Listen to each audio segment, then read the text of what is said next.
নমস্কার, শান্দন টিভিতে স্বাগত। সঙ্গে রয়েছি আমি মনিদীপা। চলে যাচ্ছি বিস্তারিত সংবাদে।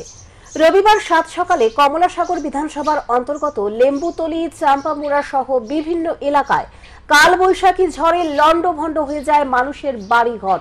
ব্যাপক ক্ষতি হয় মানুষের বাড়িঘরের।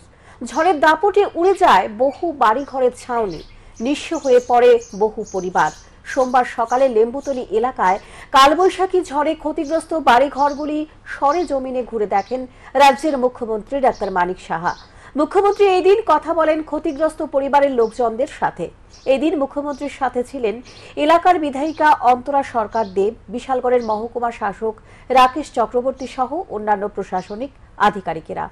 এই দিন মুখ্যমন্ত্রীকে কাছে পেয়ে ক্ষতিগ্রস্ত পরিবারের লোকজন কান্নায় ভেঙে পড়েন। এক সাক্ষাৎকারে মুখ্যমন্ত্রী ডাক্তার মানিক সাহা জানান, ঝড়ে বাড়িঘরের ক্ষতি হওয়ার বিষয়ে তিনি সংবাদ মাধ্যমে দেখতে পেয়েছেন।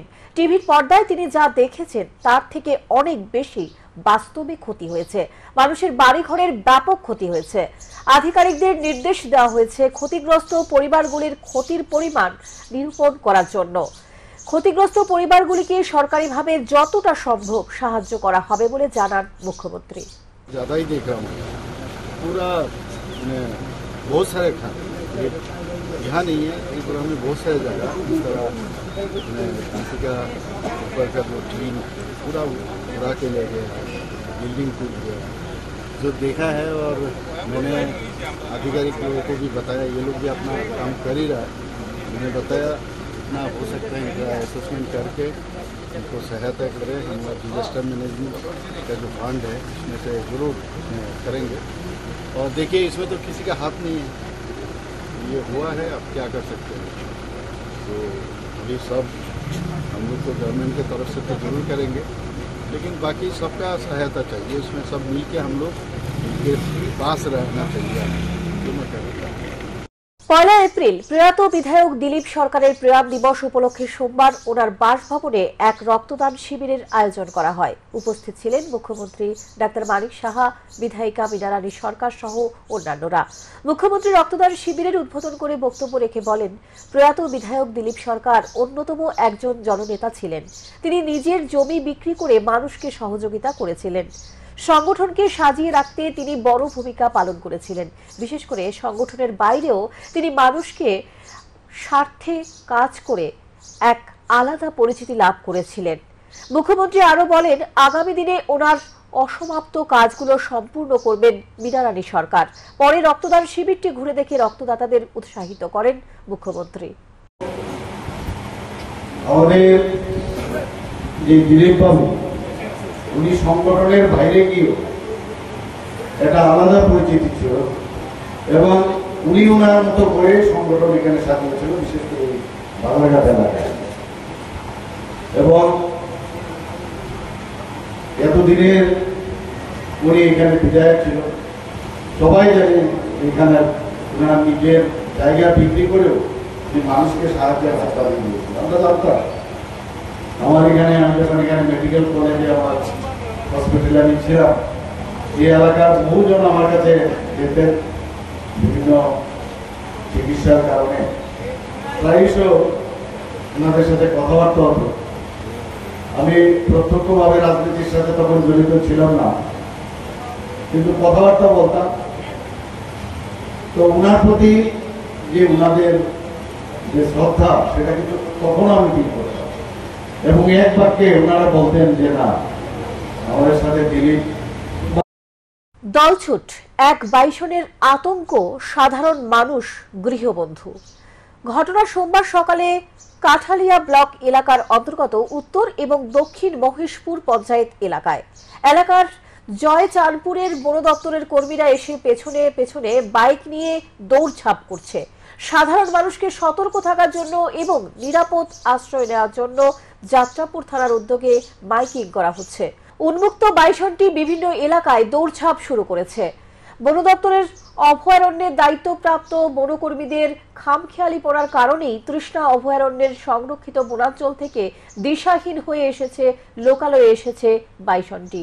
শুধু এবারই নয়, বিগত বছরগুলোতেও দেখা গেছে এক এক করে সংরক্ষিত বনাঞ্চল থেকে দুটি বাইসন দিশাহীন হয়ে লোকালয়ে আসার পর বন্য শিকারীরা হত্যা করে মাংস বিক্রি করেছিল। শেষ পর্যন্ত বহু খোঁজাখুঁজির পর হদিশ পাওয়া গেল, ব্যর্থতার পরিচয় দিয়েছিল বন দপ্তরের কর্মীরা। যাত্রাপুর থানার পুলিশ আধিকারিক সুব্রত দেবনাথ জানিয়েছেন, মানুষ যাতে সতর্ক থাকে তার জন্য সতর্ক করা হচ্ছে।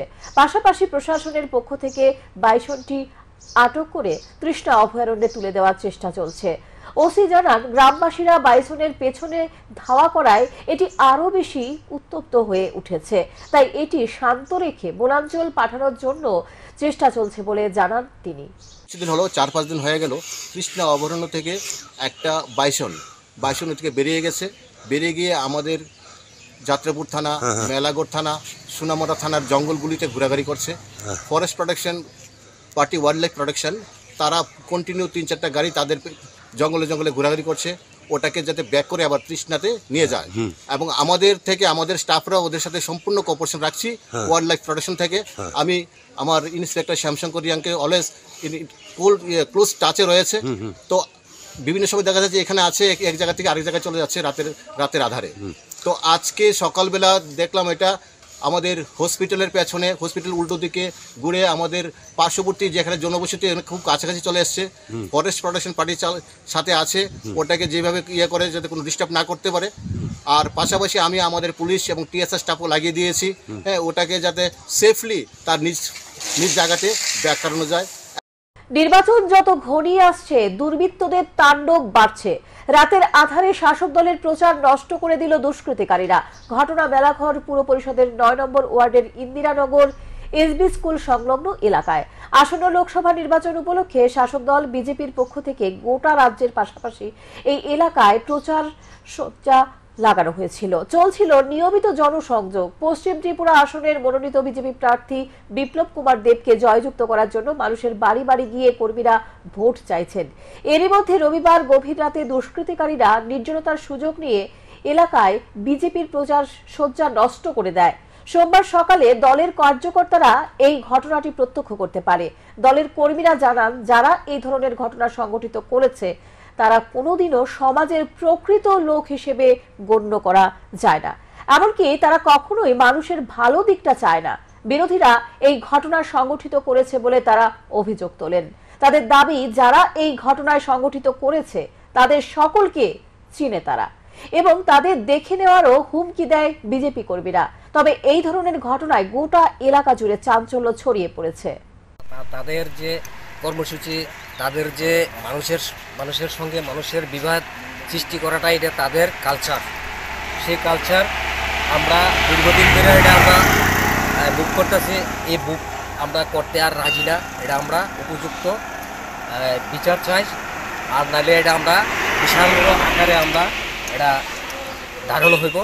আমরা কারোরে ছাড়তাম না, ছাড়াছাড়ি হইতো না, এটা বিশাল বড় আকারে যাইব। আর যে লোকগুলি করছে সে লোকগুলি আমার এলাকাবাসী, আমরা কেউ আর অচিনার বাকি নাই। তাদের সমাজ কি জিনিস, তাদের সমাজের লোকে কোনো কালেকশন নাই, তাদের কাজ হচ্ছে লিঙ্ক। এটাই মহিষ পাচার চক্রে জড়িত গ্রাম পঞ্চায়েত প্রধান গ্রেপ্তার। অভিযুক্ত পঞ্চায়েত প্রধান কৈলাসহর ফুলবাড়ি কান্দি গ্রাম পঞ্চায়েতের প্রধান বলে জানা যায়। দীর্ঘদিন ধরে গরু পাচার ও মহিষ পাচার চক্রে জড়িত ছিল এই প্রধান বাবু। অবশেষে পুলিশ স্থানীয়দের চাপে পড়ে অভিযুক্ত গ্রাম পঞ্চায়েত প্রধানকে জালে তুলেছে। গত কয়েক মাস ধরে ধর্মনগর কৈলাসহর দিকে মহিষ ও গরু পাচারে সক্রিয় হয়ে উঠেছে কিছু পাচারকারী। সারা রাজ্য থেকে প্রতিদিন গরু চুরির অভিযোগ উঠছে। এরই মধ্যে সম্প্রতি এক মহিষ পাচারের ঘটনার তদন্তে নেমে পুলিশ শেষ পর্যন্ত গ্রাম পঞ্চায়েত প্রধানকে কাঠগড়ায় দাঁড় করাতে স্বতঃস্ফূর্ত ভূমিকা গ্রহণ করলো। দীর্ঘদিন ধরে কৈলাসহরের ফুলবাড়ি কান্দি গ্রাম পঞ্চায়েতের প্রধান হয়ে অভিযুক্ত সুন্দর মিয়া পাচারের ঘটনায় জড়িত বলে অভিযোগ। জানা যায়, পুলিশ প্রথমে লিটন দাস ওরফে নান্টুকে পানিসাগর মহকুমার রাধানগর গ্রাম পঞ্চায়েতের নিজের বাড়ি থেকে গ্রেপ্তার করেছিল। তাকে 2 এপ্রিল পর্যন্ত জেলা হেফাজতে রাখার নির্দেশ দেয় আদালত। তার বিরুদ্ধে ভারতীয় দণ্ডবিধির 120B 382 F 353 34 IPC এবং 11D of animal protection act, তাছাড়া sector and damage of public প্রপার্টির ধারা রয়েছে। উল্লেখ্য 24শে মার্চ ধর্মনগরে আনন্দবাজার এসপিও ক্যাম্প সংলগ্ন এলাকা থেকে যখন দুটি পিকআপ গাড়িতে করে 9টি মহিষ পাচার করার চেষ্টা চলছিল তখন আটক হয়েছিল লিটন দাস। তারপর এই ঘটনায় জড়িত মূল মাস্টারমাইন্ড তথা গ্রাম পঞ্চায়েতের প্রধান সুন্দর মিয়াকে পুলিশ জালে তুলে।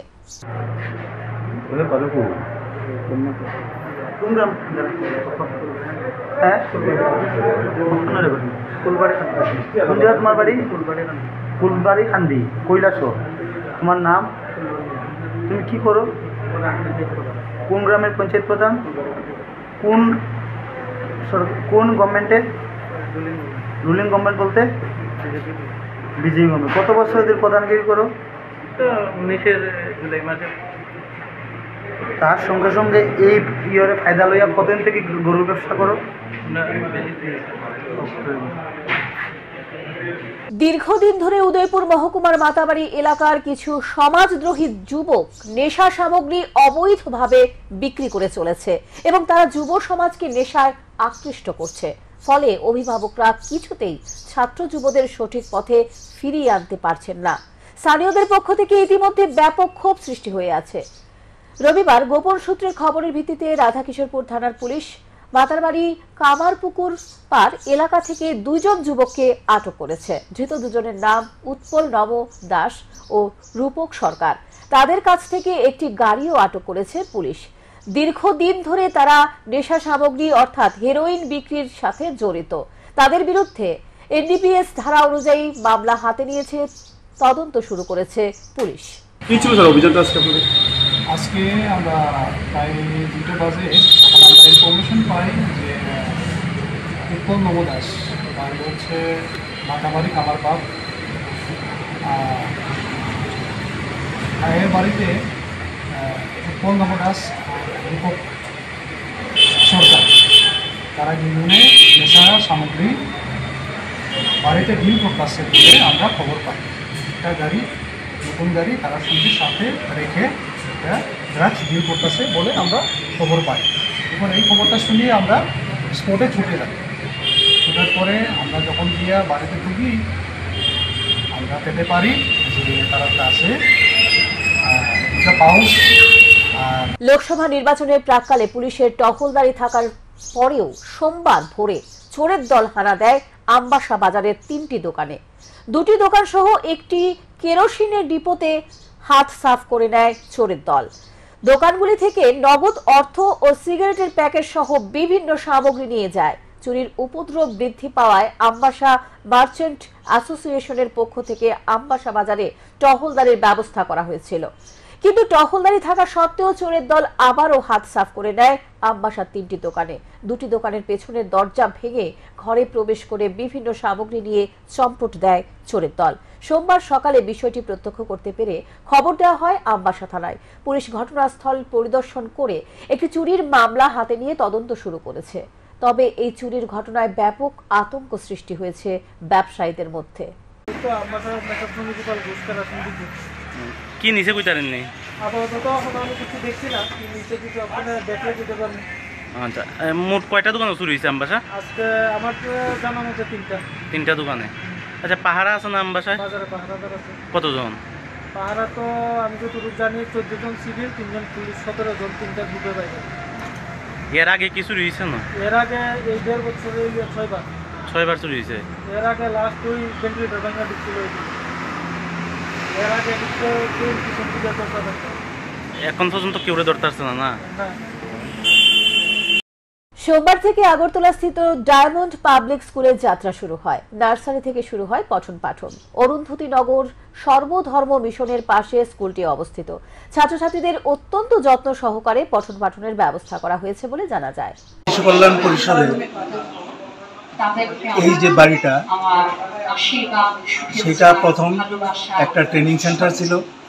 সেই ট্রেনিং সেন্টার বন্ধ হয়ে যাওয়ার পর এই বাড়িটা খালি ছিল। তখন ত্রিপুরা কাউন্সিল অফ ওয়েলফেয়ারের যে মেম্বাররা, ওনারা চিন্তা করলেন এখানে আমরা একটা বিদ্যালয় প্রতিস্থাপন করব, যাতে এলাকার সেই সন্ধান দেয় আধুনিক শিক্ষা ইংলিশ মিডিয়ামের মাধ্যমে যাতে দিতে পারি এবং খুব কম খরচ বলতে আমাদের যেহেতু এনজিও, আমরা এখানে প্রফিটের কোনো উদ্দেশ্য নেই, নো প্রফিট নো লস এরকম একটা মনোভাব নিয়ে আমরা এখানে আজকে এই স্কুলের।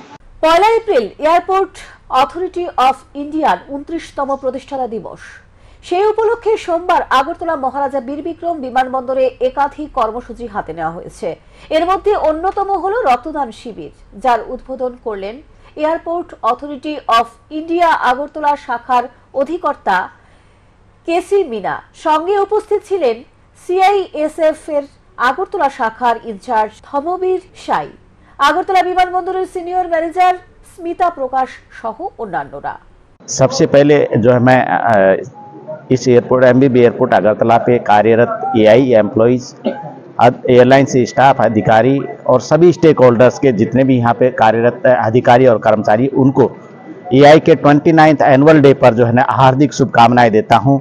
आज हमने इस जो एआई एनुअल डे पर बहुत सारी जो है प्रोग्राम्स आयोजित किए हैं। उन्हीं में से एक प्रोग्राम है ब्लड डोनेशन कैंप, जो कि हमारी एयरपोर्ट्स अथॉरिटी ऑफ इंडिया की जो एक यूनिट है, कल्याण में यूनिट है, जो वुमेन्स वेलफेयर ऑर्गेनाइजेशन है, वो उसके सहयोग से हम आयोजित कर रहे हैं, जिसमें सारे स्टेक होल्डर्स, जिसमें AI, CISF, airlines, ground handling agency और कॉन्ट्रेक्चुअल स्टाफ सारे जो है इसमें पार्टिसिपेट बढ़ चढ़ करके पार्टिसिपेट कर रहे हैं।